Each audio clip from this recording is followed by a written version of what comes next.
Hello everyone, Mr. B coming at you with the Society in the Roman Republic quiz. So this quiz is pretty short, only 6 questions, so this video should be pretty quick. So let's get to it. As always, we're going to start at the message board and we're going to go to the study guides tab right here. We are currently on Unit 4, the Roman Republic, and we're going to go to the Society in the Roman Republic quiz study guide right here. Let's open that up. And of course, this is my copy of the study guide. You need to make a copy for yourself. If you have Gmail and would like a Google Docs version, go to File, make a copy.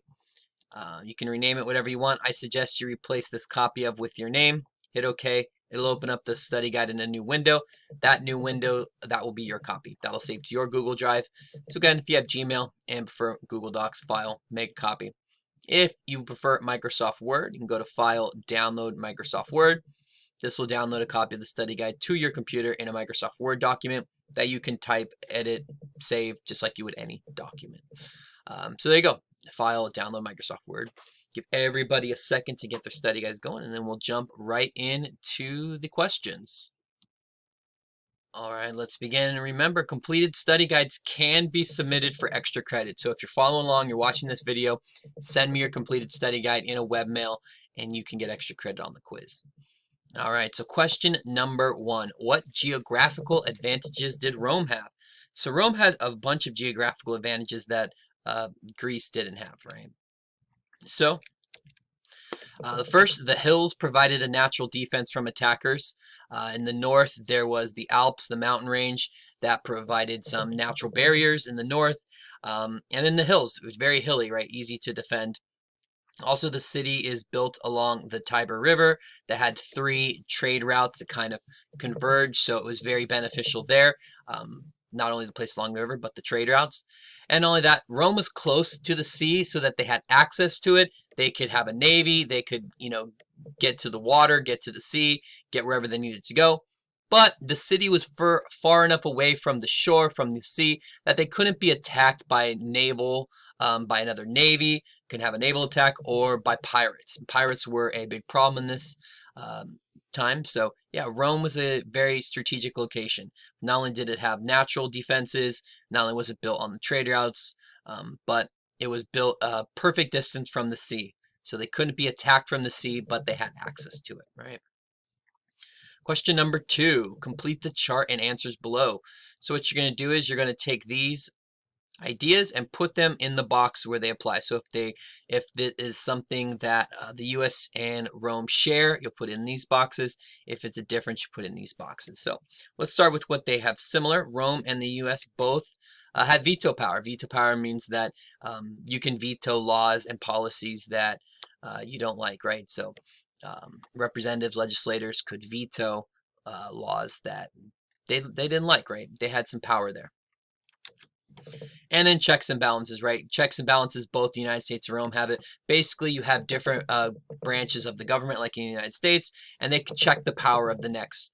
That way, no one group or one person gets too much power because their power is limited by the next group, by the next person, right?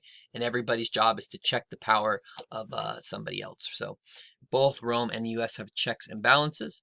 The difference is the U.S. has a written constitution and Rome did not. Rome had a constitution, but it was an unwritten oral constitution. It was passed down. It was never written down, which is different from the United States Constitution, which is obviously written down. And then women can vote in the U.S. and women in Rome could not vote. So another big difference is who was eligible to vote, right? In the U.S., it was women could vote. Rome, women could not vote. All right, so question 3, again, on the topic of women in ancient Rome, list 2 things that women could do in Rome and 2 things that they could not do. So first, what they could do is own property. Women were legally allowed to own property, own a house, business, whatever, could own property. And they could also divorce their husbands, right? Women were not bound to that husband forever, right? They could divorce him if they chose. But women could not hold public office. They couldn't take part in the government. They couldn't hold a government position. You couldn't vote for a woman to be consul, right? And next, of course, we talked about it. Women could not vote. So Rome was a republic. People did vote, but again, it was very limited about who was eligible to vote, right? And women were not allowed to vote. Question number 4. Compare the living conditions of wealthy Romans with the living conditions of poor Romans. So wealthy Romans typically lived on the kind of outsides of cities in large villas. These large villas had, a lot of room, the open air. They had baths, fountains, really nice. Um, while the poor people of Rome lived in the city, in populated areas, in small, cramped apartments. So very similar to kind of how we live, right? I mean, you have wealthy people who live kind of on the outskirts. They have big houses, um, fancy. They have pools and fountains and all this kind of stuff, just like the large villas the wealthy Romans lived in.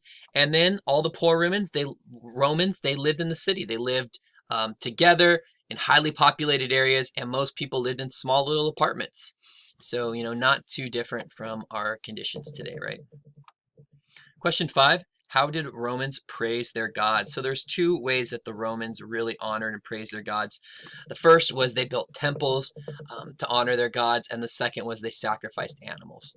So these were two of the traditional ways that Romans used to honor and praise their gods, building temples and sacrificing animals. Question 6, final question. What system did Romans develop to stop one person from obtaining too much power? So Romans developed a system of checks and balances and separation of powers to ensure that no person had too much power. Again, we talked about checks and balances, and separation of powers goes along with that, where basically you have the power of the government is broken up into different groups. These people control this part of the government, this group controls that part. That way, no one group controls everything. That way, no one group in the government can have too much power. And then the groups watch each other's power. This group watches the power of the next group to make sure they don't get out of line, and that group watches the power of the next group to make sure they get out of line, and everybody kind of keeps each other in check. So that is how the Roman system worked, and that's how our system works, right? We adopted these things from the Romans. And there we go. That is all 6 questions. Like I said, it was a very short quiz, a very short study guide. So fill this out, send it to me, get that extra credit, and good luck on the quiz. Talk to you all soon, everybody.